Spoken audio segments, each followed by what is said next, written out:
I try to live by the idea from William James, who was a philosopher, who said that you should act as if what you do makes a difference.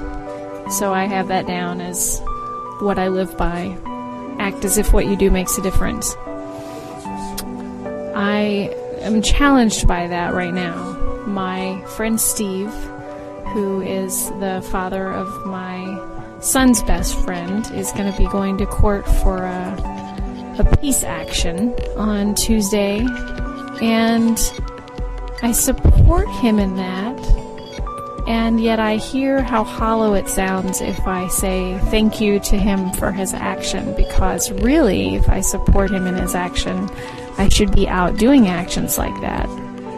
But it's so hard for me to believe that political action makes any difference at this point.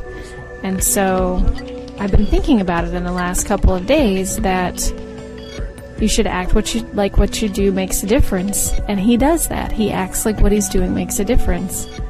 But that's so much easier if you can see it in concrete terms. It's much easier for me to buy local food and buy organic food and treat people decently than it is for me to go out and hand out pamphlets about how horrible war is for children, or to pour blood on a bomber, or the many wonderful actions that Steve has taken as though they would make a difference.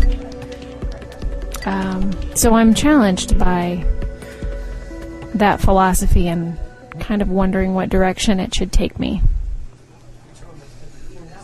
I think that's all I'm going to say.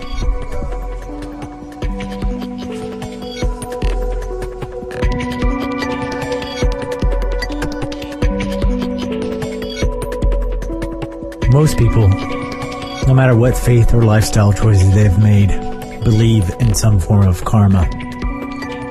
Most live their lives believing that they should act in responsible ways, that they should act in a way towards other people that would reflect the way they themselves would like to be treated. Some believe that creating good deeds will bring good deeds in return to themselves. But can this be true? What about the people that don't reap what they sow? What about the people whose good karma is never returned?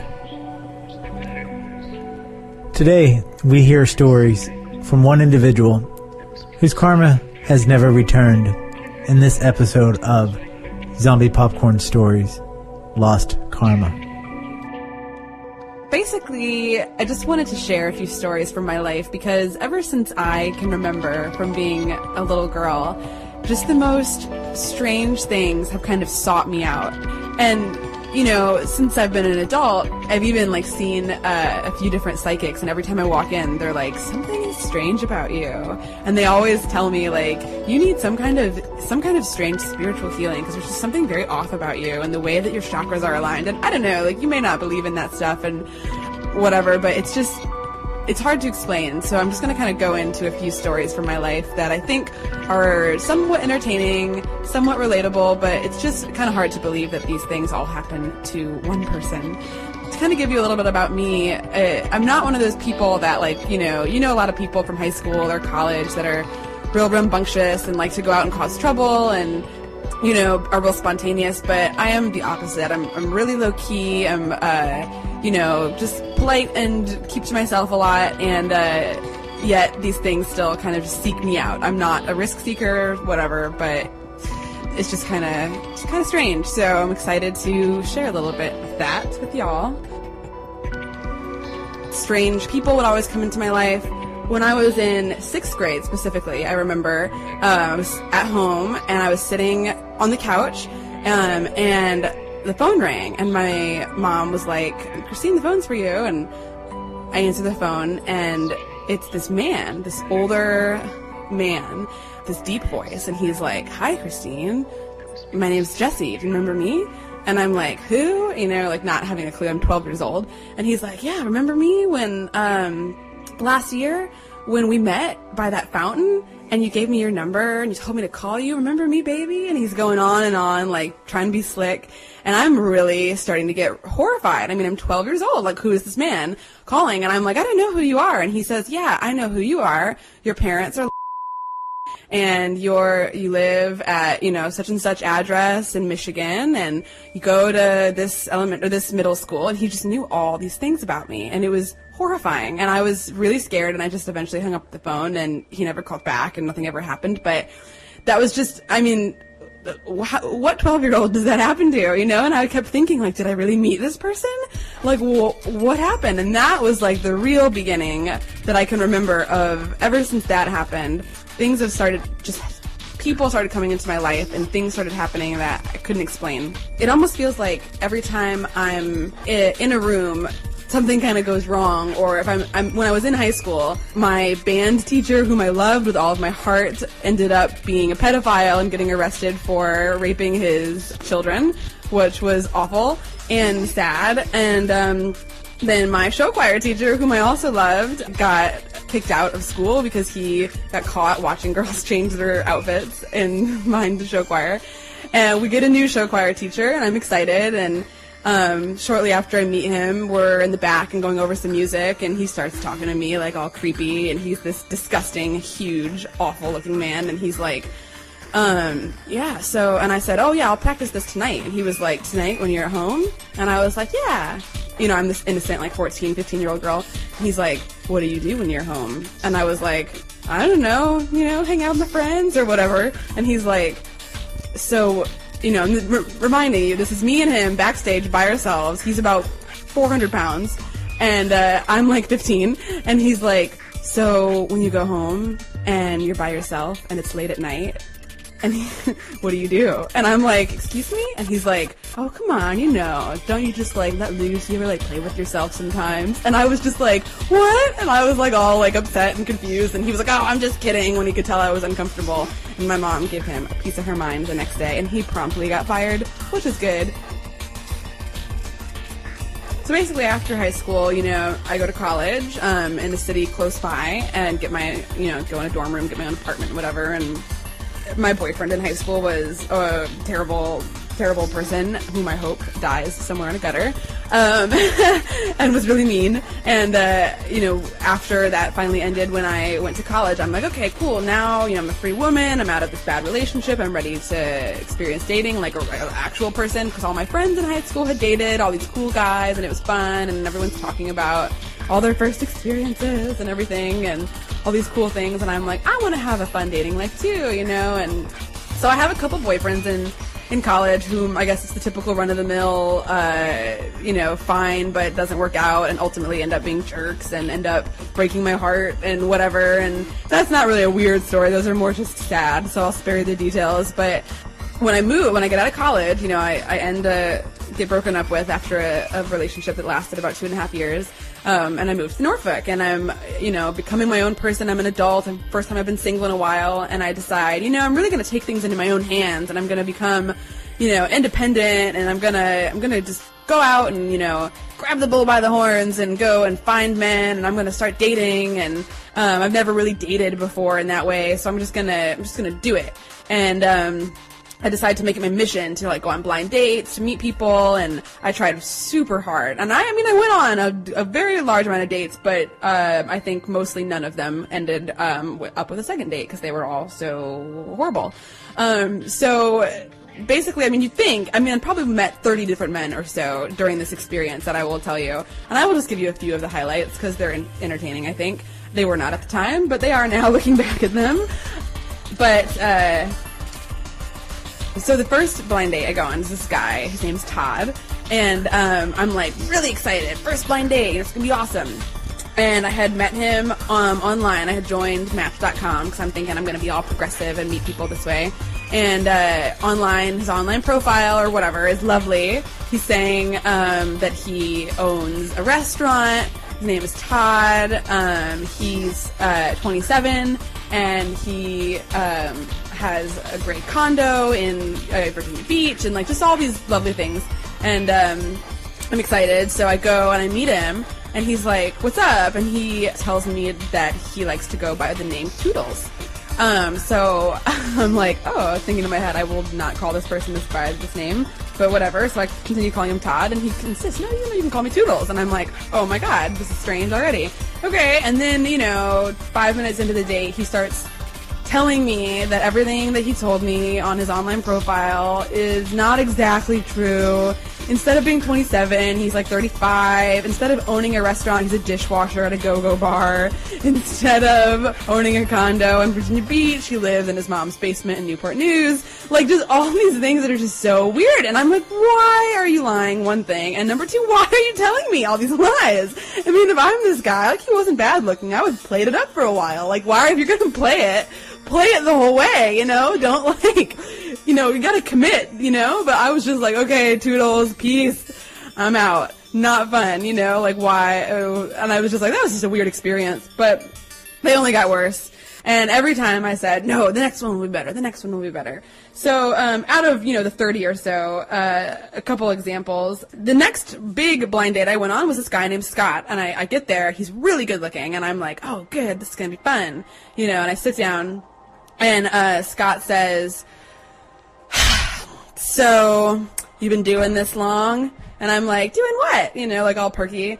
You've been, meeting people? And I'm like, no, not really. Like, you're one of my first people that I've been out with that I haven't really known. And he's like, yeah, sweetie, well, you're my 13th. So, let me just give you some advice. You look like you need it.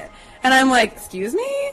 And he's like, going on and on about, oh, dating's difficult, and I'm never going to get anywhere if I don't play these games, and blah, blah, blah, and I look like I'm having a hard time, and I'm just like, what? Like, I spent all this time getting ready, trying to be all cute, yeah, I'm going to meet Scott, and he's like, listen, hun, and then he goes on for about an hour to tell me why, why my thing's not working, like, what's going on, and they were all really rude things, like, it was just really annoying, and I just, was just uncomfortable, and whatever, so end of the day with him, obviously we don't call each other, go out with this other guy who's a chef, and he seems stable enough, and as soon as we sit down, he tells me that he used to be, extremely obese, 350 pounds or something, and he lost a bunch of weight recently, and I'm like, oh great, well you look good, and he tells me, yeah, well I'm a little uncomfortable because you're a lot bigger than I thought you'd be.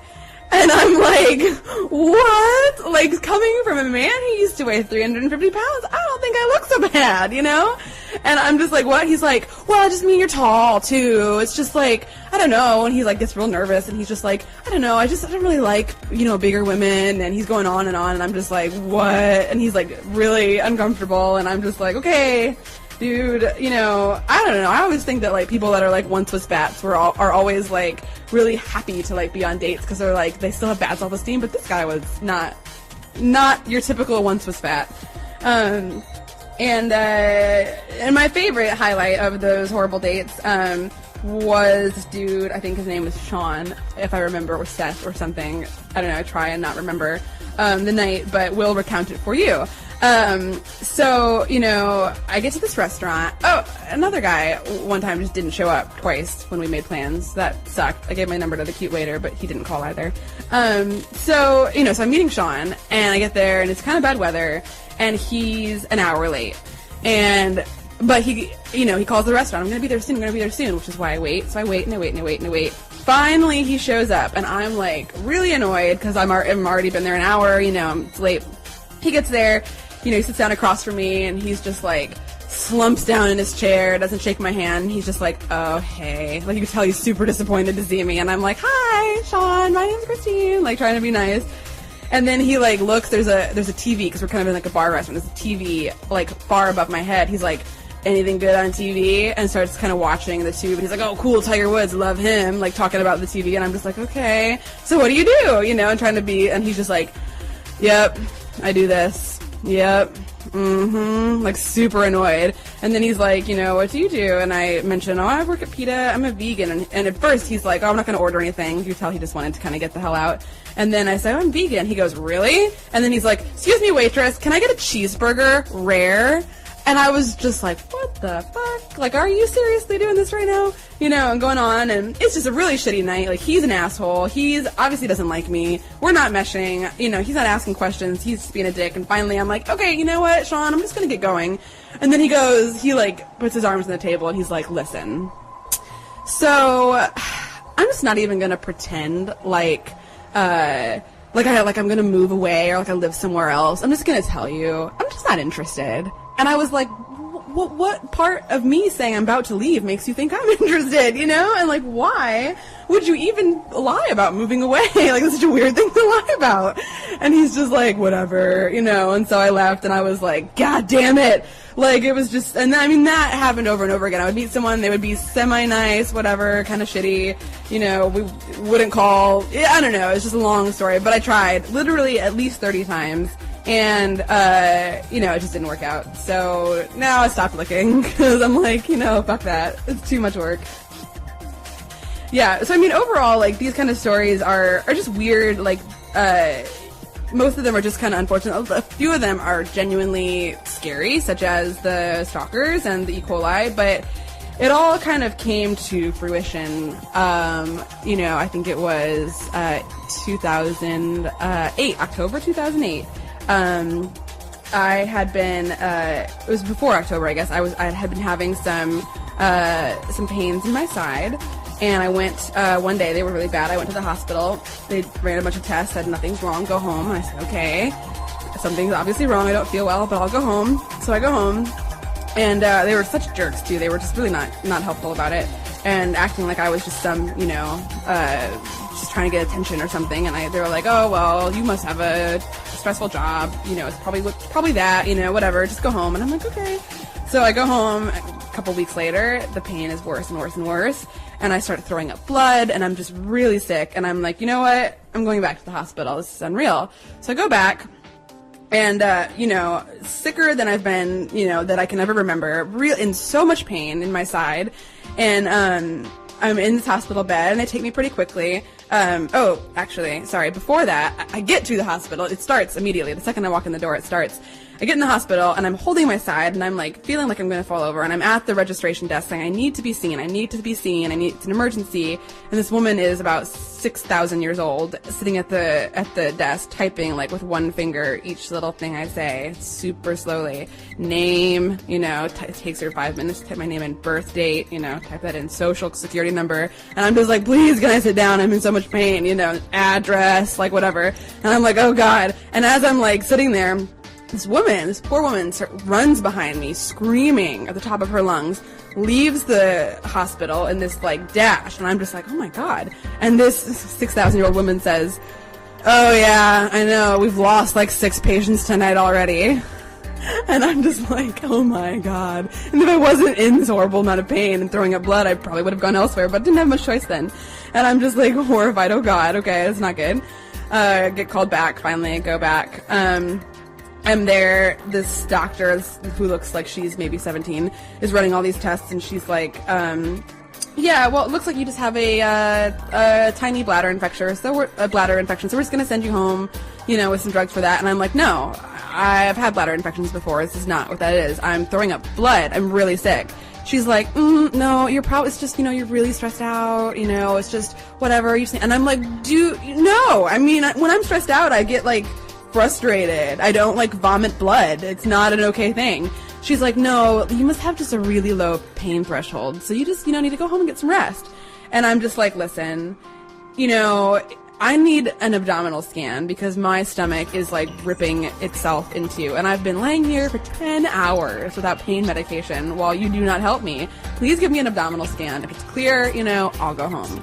And she's like, yeah, whatever, so-and-so, can you take her? Like, it was just really annoying, and they were super frustrated, and, you know, she already had written me my prescription for my non-existent bladder infection. I go, and I come back to my room after the scan, and I'm sitting there waiting, and then I hear, like, over the intercom, like, surgery on-call surgeon, page stat to room 1, and I'm like, oh my God, that's my room, you know, and I'm just like, part of me is kind of relieved, because I'm like, bitches, I knew something was wrong, and the other part of me is like, fuck, I'm going to surgery now, you know, so I was, like, kind of scared, and they run in, they're like, it's your appendix, like, well, obviously, it's like, what, I mean, that's not a difficult diagnosis, I don't think, it's, like, the most common surgery ever.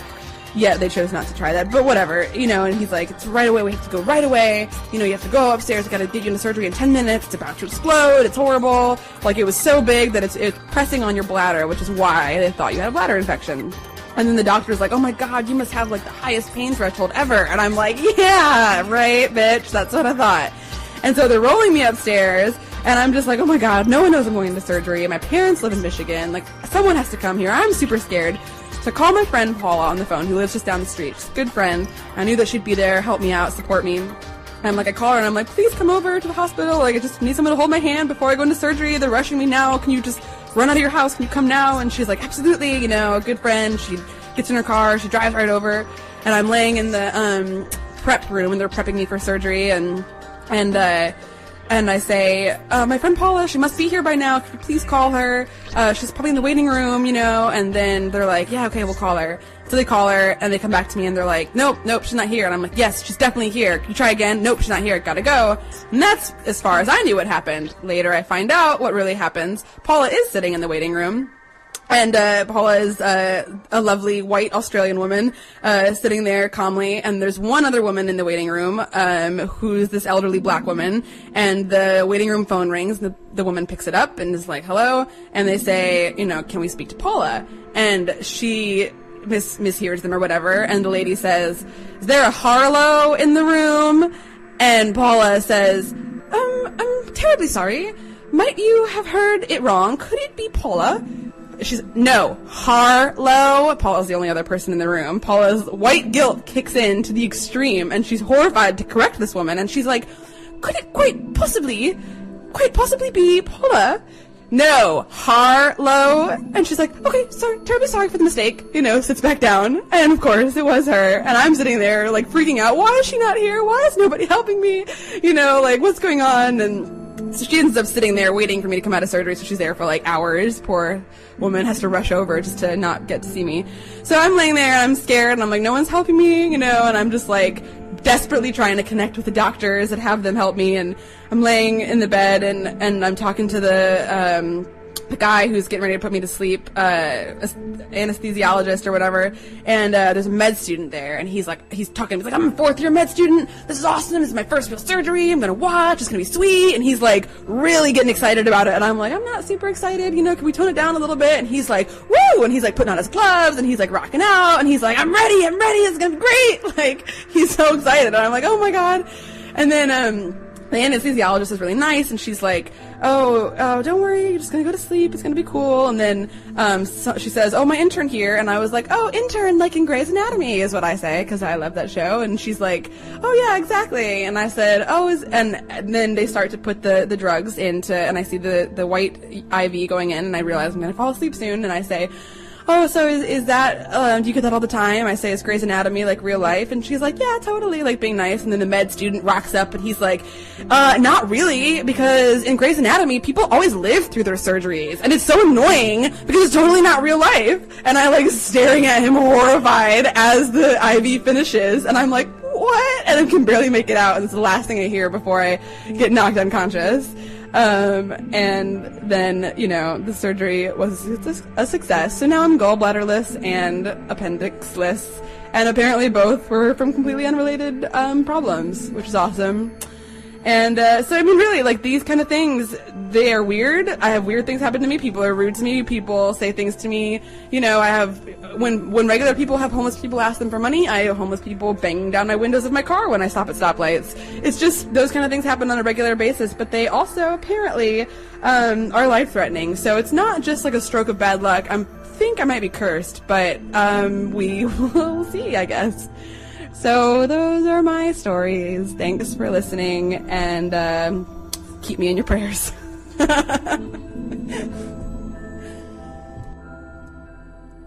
Zombie Popcorn Stories is Jason Bayless and Paul Casper.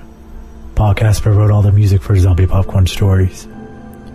If you have a story you would like to share, please visit stories.zombie-popcorn.com for more information, or call 757-337-2195 to record your story. Zombie Popcorn Stories would like to thank everyone who has taken the time to share their lives with us. Thank you.